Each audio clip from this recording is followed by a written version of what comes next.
Je crois qu'on a oublié de nous dire merci. Le président français dans toute sa splendeur, Emmanuel Macron, a.k.a. Jupiter. C'est pas grave, ça viendra avec le temps. L'ingratitude, je suis bien placé pour le savoir, c'est une maladie non transmissible à l'homme.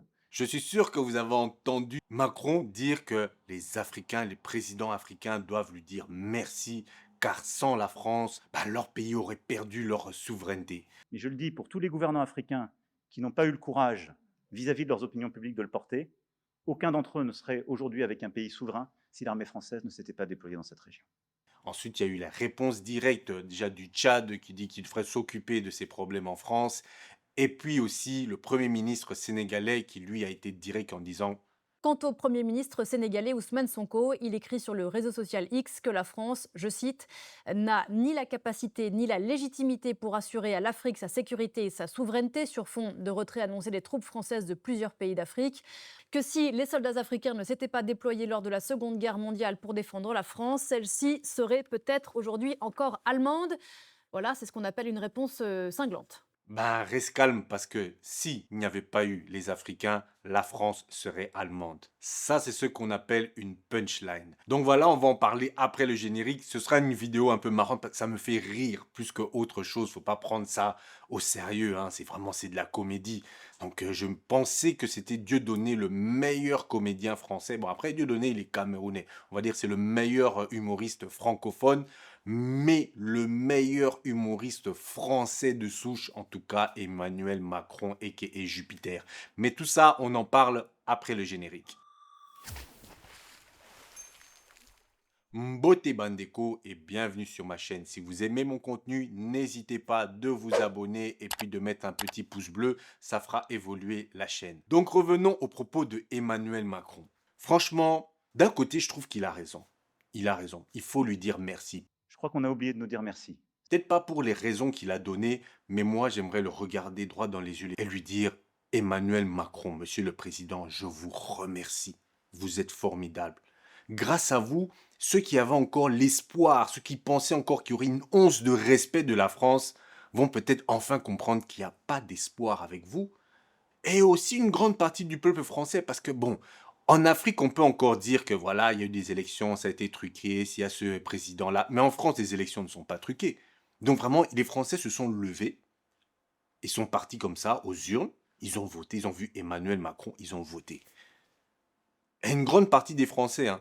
Et après, on dit oui, mais c'est pas tous les Français. Mais l'autre partie des Français, ils avaient voté Marine Le Pen, celle qui a fraudé l'argent de l'Union européenne, là, l'autre fraudeuse voleuse là. Procès qui vise Marine Le Pen et plusieurs ex-cadres du Front National, aujourd'hui Rassemblement National, jugés depuis un mois et demi à Paris pour soupçon de détournement de fonds publics européens. On vous retrouve au Palais de justice de Paris, Pauline Godard. Bonjour Pauline, l'heure est aux réquisitions ce mercredi et Marine Le Pen risque l'inéligibilité. Donc les deux là, s'ils font une fusion Sangoku Vegeta, la fusion en deux, ils ont une grande majorité du peuple français. Et donc le peuple français a une responsabilité directe sur cette personne, même s'ils disent que voilà, on veut pas de lui, il fait des 49-3. Mais regardez le peuple congolais, on voulait plus de Kabila. On a manifesté, il a dégagé. Le Sénégal, Macky Sall, il voulait faire troisième mandat. Le peuple sénégalais a réagi, ils se sont battus, il a dégagé. Mais vous les Français, c'est quoi? L'histoire de Gilets jaunes, juste à cause du corona, vous avez arrêté le combat. Elle est là, Jupiter. Mais vraiment, on doit lui dire merci, merci à la France. Après, il dit oui, voilà, nos 50 soldats qui sont morts. Et j'ai une pensée émue pour nos soldats qui, parfois, ont donné leur vie et pendant des années se sont battus. Nous avons bien fait. Donc pour 50 soldats, c'est devenu l'hymne national de la France. Donc ils ont perdu 50 soldats. En plus, ces soldats au Sahel, là, qu'est-ce qu'ils faisaient? Ils faisaient du gardiennage. Ils se promenaient, ils étaient super bien payés, hein. C'est quoi? C'était le président du Tchad qui a dit qu'il payait l'armée française presque 1 million par jour. Donc 365 millions par an. Et puis malheureusement, une fois ils ont dû se battre, ils ont perdu 50 hommes. Et nous, les pays africains, combien d'hommes on a perdu? On les a tués non seulement par les Allemands, mais même après, quand ils ont demandé leur paye, les Français eux-mêmes les ont tués. Et donc, c'est normal que comme il n'y avait pas des résultats, les pays africains ont dit, votre société de gardiennage, là, l'armée française, partez. Nous serons ici jusqu'à la fin du départ. On va avoir le dernier Français qui va quitter ce sol. Nous serons là et une fois ils vont quitter, on va balayer leur salité, ils vont les suivre. Le président Emmanuel Macron se plie face à la volonté du peuple nigérien. C'était malgré lui. Il n'avait pas le choix, en fait, face à cette pression qui est exercée sur lui. Et donc maintenant, l'État français, comme il est abus de sa personne, Emmanuel Macron, ça peut pas être sa faute. C'est les Chinois, c'est les Russes. J'ai dit, mais oh. Donc tout, dès qu'il y a un truc qui va pas, c'est à cause des Chinois, c'est à cause des Russes. Et donc pour lui, déjà, les Africains ne peuvent pas penser par eux-mêmes. Après, il est réconforté par certains présidents africains. Je vais prendre l'exemple de Félix Tshisekedi. Il est allé là-bas comme si c'était mon meilleur ami Emmanuel Macron. Merci beaucoup, Monsieur le Président, cher Emmanuel. Merci d'abord pour l'accueil qui me rend un peu jaloux parce que à Kinshasa, on n'avait pas fait pareil. Là, je crois que la France nous a battus. Donc, nous avons une revanche à prendre. Et donc, vous êtes cordialement à nouveau invité en République démocratique du Congo, cher ami. Et ça peine s'ils se sont pas fait un bisou. Je pensais qu'ils allaient même se faire un bisou. Comme ça, ils se sont pris, il est parti. Et ça réconforte Emmanuel Macron. Et merci à nouveau au président. Merci, Emmanuel.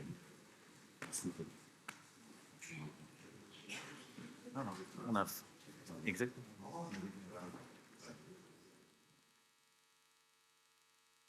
Le président Tshisekedi s'est dit non, comme maintenant moi j'ai l'argent, je suis un pote à Emmanuel. Parce qu'il y a beaucoup d'Africains, ils pensent que lorsqu'ils réussissent leur vie, lorsqu'ils commencent à avoir beaucoup de l'argent, ils ne seront plus confrontés au racisme. Au pire même, ils voient les autres Africains en disant oui, c'est parce que vous restez pauvres, vous ne travaillez pas assez, c'est pour ça que vous allez subir tout le temps le racisme. Et un jour au Congo, il a répondu à Emmanuel Macron d'une façon que Emmanuel n'avait pas trop aimé. Emmanuel a dit toi, attends. Il a rigolé, il a dit attends, tu vas voir. Emmanuel est revenu encore au Congo, il a fait le gentil. Félix a dit ah, c'est bon, maintenant je suis accepté par les Français, je suis quelqu'un de voilà, j'ai l'argent, je suis le président de la République démocratique du Congo. Il est venu à la fête de la francophonie. Qu'est-ce qu'Emmanuel Macron l'a fait? Il est venu serrer la main à Kagame, mis Kagame bien en évidence, n'a même pas parlé de la RDC pour les conflits. Félix était là. Ah. Et le discours du président français a très moyennement été apprécié par Kinshasa. Emmanuel Macron ne dit mot sur la crise au Nord Kivu, au chapitre des troubles militaires qui secouent le monde. Un oubli que le président congolais a peu apprécié. Félix Tshisekedi a claqué la porte du sommet. Par ailleurs, le président rwandais Paul Kagame, lui, est resté. Le Rwanda soutient le M23. Sous le coup de l'émotion, il a pris l'avion, il est rentré. Il n'a même pas assisté à la cérémonie de la clôture. Et c'est pour ça que je dis ce que Emmanuel Macron fait là. Je le remercie parce que les gens qui pensaient comme le président Félix Tshisekedi, oh moi, la France, il y a moyen, il est en train de montrer, regardez, je peux vous manquer de respect à tout moment. Juste parce que le Sénégal a dit on veut le retrait des troupes françaises. Vous voyez, vous critiquez l'AES, que le Sénégal, il allait faire ça d'une façon plus structurée. Mais regardez le manque de respect. Et ça, moi, j'appelle du pur racisme. Parce que ce que vous avez déjà entendu Emmanuel Macron dire ça à d'autres pays, quand des pays, ce sont des Blancs ou même des Asiatiques, même s'il est en conflit avec eux, vous l'avez déjà entendu parler comme ça, comme il avait parlé dans le temps au président d'aller arranger la climatisation. Mais moi, je ne veux pas m'occuper de l'électricité dans les universités au Burkina Faso.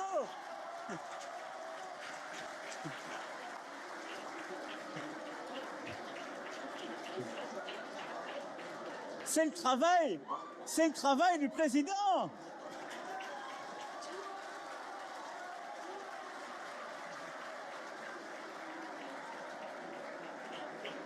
Alors par contre, je vous rassure, du coup il s'en va, reste là.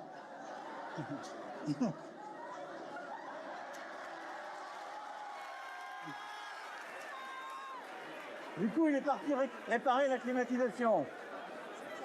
Est-ce qu'il peut parler comme ça à un autre pays? Je ne parle même pas d'un pays puissant comme la Chine, même des petits pays de l'Est, de l'Europe, où il y a des Caucasiens comme lui.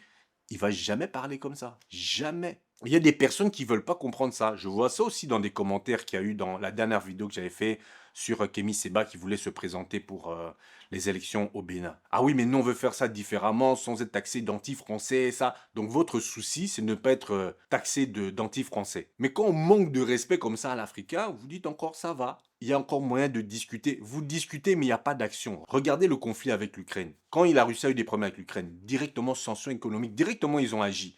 Mais les pays africains ne veulent jamais agir. Seulement, bon, on va donner une petite réponse. Non, il faut commencer aussi qu'il y ait des actions. Il y a un manque de respect comme ça. OK, Vous le dites que vous n'êtes pas content, mais il faut qu'il y ait des répercussions. Nous demandons à nos autorités, et c'est cela notre dernière communication, à mettre fin aux relations diplomatiques avec la France. Jusqu'à ce qu'il y ait des autorités nouvelles qui vont accepter de traiter avec notre pays d'égal à égal en tant qu'État souverain. Mais la France de Macron, nous n'avons aucune relation économique, nous n'avons aucune relation diplomatique, nous n'avons aucune relation politique à entretenir avec. Alors que eux ne se gênent pas. Je vous donne maintenant un exemple. En République démocratique du Congo, l'Union européenne a stoppé l'achat du cacao congolais. Pourquoi, à votre avis? Parce qu'ils ne veulent pas que la RDC se diversifie. Ils veulent seulement que la RDC compte que sur ces minerais où ils ont vraiment un contrôle. Ils veulent pas que la RDC commence aussi avec le cacao. Sous prétexte que la RDC ne peut pas dire exactement d'où vient le cacao, ça peut venir peut-être d'une zone de conflit. Et vous savez d'où viennent les experts qui viennent dire ça? Ce sont leurs experts qui viennent du Ouganda, du Rwanda et des pays limitrophes qui eux-mêmes agressent le Congo et c'est eux-mêmes qui vont dire à l'Union européenne non, à cet endroit-là, on ne sait pas si le cacao, ça vient d'une zone de conflit ou pas. Et l'Union européenne prend la décision, bon, on va stopper alors les achats de cacao de la RDC. Et le gouvernement congolais, qu'est-ce qu'il fait? Rien, il n'y a pas de sanctions sur l'Europe. Parce que peut-être qu'ils ont peur que l'Europe va peut-être aussi sanctionner la livraison de champagne. Parce que si on coupe le champagne au gouvernement congolais, tous ces ministres, ces députés, les gens de la présidence, je ne crois pas qu'ils vont survivre. Parce que sans champagne, je parle de champagne pourquoi? Parce que, en fait, je viens d'apprendre que la RDC était le pays africain qui consommait le plus de champagne. Moi, j'aurais dit le Nigeria. Mais non, apparemment, c'est la RDC. Et je vous dis, dans la population, les gens ne boivent pas de champagne. Les gens qui peuvent se permettre le champagne et qui ont accès à ça, c'est juste la petite minorité là qui sont là-bas dans la République de Langombe. Après, vous me direz, qu'est-ce que ça a à voir avec le sujet? Non, c'est juste pour parler des manques de respect et la façon dont on se laisse traiter. Mais en tout cas, ce que je respecte chez Emmanuel Macron, c'est vraiment, il a du talent. Donc, quand il est là, il parle, on se demande, mais est-ce qu'il sait qu'il est en train de mentir ou bien est-ce qu'il croit vraiment à son mensonge? Tellement qu'il est dans son personnage. Et là, il parle bien le bon français. Parce que ça aussi, c'est un piège. Vous voyez les gens qui parlent très bien le français. Je voyais un influenceur à un moment qui disait, oui, le problème chez les gens des banlieues, c'est parce qu'ils utilisent que 300 mots. Moi, j'en utilise plus de 4000. C'est pour ça que je peux bien m'exprimer. Mais souvent, vous avez des gens qui parlent bien. C'est eux les plus gros escrocs. Parce qu'eux, ils peuvent utiliser 4000 mots pour vous raconter n'importe quoi. Et ça paraît beau. Vous avez l'impression que c'est waouh. Et moi, quand j'étais plus jeune, je faisais aussi cette erreur. Je vois quelqu'un qui présente bien, bien habillé, il parle avec un bon français, des mots bien placés. Tu dis, ah, cette personne, il sait ce qu'il dit. Mais après, en écoutant bien, on se dit, mais il est en train de me raconter des conneries. C'est pour ça que sur cette chaîne, moi, je prône la capacité de faire ses analyses soi-même. Ce n'est pas aussi parce que moi, je vous raconte quelque chose qu'il faut seulement croire comme si c'était la parole d'un messie. Il faut écouter ce que je dis, vous-même, faites votre propre analyse. Est-ce que le monsieur là sur YouTube, est-ce que ce qu'il a dit c'est cohérent avec ce que moi je pense? Le système de pensée, est-ce que c'est correct ou pas? Parce qu'on n'est pas des moutons. J'ai parlé de ça même avec un collègue à propos de Kémy Séba. J'ai dit oui, moi, ce que j'aime chez Kémy Séba, ce n'est pas la personnalité, la personne en elle-même, mais parce que c'est la continuité d'une idéologie depuis les indépendances de nos pères fondateurs. Et ce n'est qu'un homme, on ne sait pas si le pouvoir va le changer, mais en tout cas, il faut rester alerte. Parce qu'il y a des personnes qui restent fanatiques quand ils voient des personnes, ils sont fanatiques parce que la personne parle bien, et même lorsque la personne va dévier de son chemin et ce sera plus les mêmes convictions, vous allez continuer à suivre cette personne parce que vous êtes fanatique de la personne et non pas des idées. Quand vous voyez le message de Emmanuel Macron, vous-même, qu'est-ce que vous analysez quand il y a un manque de respect comme ça? Si ce n'était pas le président français, qu'une personne vous manquait de respect de cette manière-là, est-ce que vous allez continuer de travailler avec la personne de la même façon? Est-ce que vous allez continuer à donner le même respect à cette personne? Non, certains même d'entre vous vont couper les ponts pour leur bien-être. Et si ça continue avec un président français comme ça, il faudra bien couper les ponts pour le bien-être de nos pays. Et après, si les Français, la population, se réveillent enfin et chassent ce dirigeant, mettent des dirigeants normaux, parce que nous, on n'a pas vraiment de problème profond avec la population française, et ben là, il n'y a pas de problème, on reprend les business. Cette histoire-là, ça m'a fait rire. Je me suis dit, bon, il continue, il s'embourbe, parce qu'il se croit intelligent. Et je vois beaucoup de Français qui se disent, ah, mais voilà, ce n'est plus la grande France comme avant. Emmanuel Macron, il a fait tomber. Il n'a rien fait tomber. Ils étaient déjà comme ça avant. Faut pas croire que les De Gaulle ou les autres étaient beaucoup plus intelligents. C'est juste parce qu'ils imposaient leur volonté par la force. Maintenant, Emmanuel Macron n'a pas la possibilité d'imposer par la force. Il aimerait bien. Quand il voit Netanyahou, il s'est dit, ah, moi j'aimerais bien faire comme Netanyahou. Hein. Je m'en fous de la communauté internationale, des lois, je viens, je rase tout. Il aimerait bien. Mais il voit qu'il n'a plus la capacité de faire ça comme avant, comme les De Gaulle pouvaient venir en Algérie comme ça. Il n'a pas la capacité. Et donc De Gaulle n'était pas plus intelligent ou l'autre, non, c'était juste des personnes qui imposaient par la force. Et le monde, malheureusement, fonctionne comme ça. Tu peux raconter des conneries, mais si tu es plus fort, tu peux imposer tes conneries aux autres.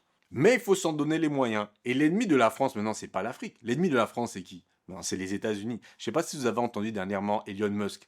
Il est en train de financer tous les partis d'extrême droite. Donc, il est parti en Angleterre. Je crois qu'il a donné plus de 120 millions à un parti d'extrême droite. Il veut faire ça aussi en Allemagne. Le milliardaire, futur membre de l'administration Trump, multiplie les commentaires sur la politique britannique. Il a notamment appelé à la libération de l'activiste d'extrême droite Tommy Robinson, tout en critiquant sévèrement le gouvernement travailliste dirigé par Keir Starmer, qualifié de personne totalement méprisable. Le Premier ministre britannique lui a répondu, l'accusant de propager mensonges et désinformation. En Europe, où il souhaite étendre son influence, Elon Musk agace, bien au-delà d'ailleurs des simples frontières du Royaume-Uni. Tribune pro-AfD en Allemagne, soutien de l'extrême droite en Italie. Ces propos ont même fait réagir Emmanuel Macron en France, qui l'accuse de soutenir une nouvelle internationale réactionnaire. C'est juste que les Américains veulent déstabiliser l'Europe parce qu'ils ont besoin que l'Europe reste à leur botte. D'ailleurs, même le conflit en Ukraine, c'est l'avancée de l'OTAN, dirigée par les États-Unis, qui a tout enflammé. Parce qu'ils voyaient que l'Allemagne commençait à trop collaborer avec la Russie. Ils ont un problème vraiment fondamental avec la Russie. Ben, ils ont créé tout ça. Leurs ennemis, c'est ça. Même les problèmes avec Airbus et Boeing. Airbus, ils ont des meilleurs avions. Mais plein de contrats que Boeing avait, c'était parce que l'État américain faisait des sales coups à l'État français en envoyant les services secrets pour prendre des contrats. Mais est-ce que vous avez déjà entendu Emmanuel Macron parler avec un manque de respect comme ça aux Américains? Non. Il fait ça seulement avec les Africains. Même quand il part chez Poutine, comment il parle? Il parle bien. Parce qu'il y a des gens, ils ont cette maladie. Lorsque vous êtes gentil avec eux, ils vous manquent de respect. Automatiquement. Il y a des personnes qui respectent que le rapport de force. Et Emmanuel Macron, c'est quelqu'un comme ça. Plus tu es gentil, au plus il va te prendre comme « Ah, ça c'est mon petit... Tiens-moi quelque chose là, va te prendre un petit sucré. » C'est comme ça qu'il est. Et vous espérez encore quelque chose d'une personne comme ça, et de cet État, de ce gouvernement, et de cette population française qui accepte un président comme ça. Parce que c'est ça. Soit c'est Emmanuel Macron, soit c'est Marine Le Pen. Parce que c'est ça qu'eux, ils votent, qui prennent leurs responsabilités. Parce que je vois trop les gens, ils disent « Non, la population n'a rien à voir. » Eh, c'est un pays, vous dites que c'est une démocratie. Donc ça veut dire que quand tu votes, c'est bon, c'est OK. Il n'y a pas de fraude. Ben, vous avez voté Macron. Il vous représente, c'est vous, c'est la France, c'est ça. Macron représente la France. Donc les Africains, lorsque vous voyez ça, c'est ça la France. C'est ça ceux qui pensent, ce que la majorité des Français pensent de vous. Donc prenez un peu du recul et regardez, il y a d'autres pays dans le monde. Hein. Et puis il n'y a pas que la Russie et la Chine. Il y a l'Indonésie, je sais pas moi, il y a plein de pays. Faut commencer un peu à voir autre part parce que ces gens-là, ils ont un manque de respect. Je sais pas, c'est mental, c'est dans leur ADN. Parce qu'avant, je me disais, tu peux encore discuter avec eux, tu vas les convaincre. J'ai compris, non, ça sert à rien d'essayer de les convaincre. On prend seulement notre direction, on essaye de s'en sortir comme on peut, mais essayer de les convaincre, ça sert à rien parce que c'est ancré dans leur ADN, ce racisme-là. Regardez même dans l'Égypte ancienne. Pourquoi on ne peut pas prouver avec les écrits que les pharaons étaient noirs? C'est parce que dans l'Égypte ancienne, il n'y avait pas ces notions de « oh, toi tu es noir, toi tu es blanc ». C'est eux qui sont venus avec ça. L'Égypte ancienne, on disait « ah, lui, il vient de Grèce, ah, lui, voilà, il est de Rome, lui, il est d'Égypte ». Il n'y avait pas, oh, lui, il est noir, lui, il est blanc. C'est eux qui ont mis ce système-là. Bon, maintenant, on a intégré ça dans le monde, mais c'est un truc qui est ancré chez eux. Et ça reste avec les générations, malgré Internet, malgré qu'on voit comment le monde évolue. Eux, ils n'arrivent pas à se détacher de ce truc-là, de ce racisme. Et il y a des Africains qui cautionnent ça.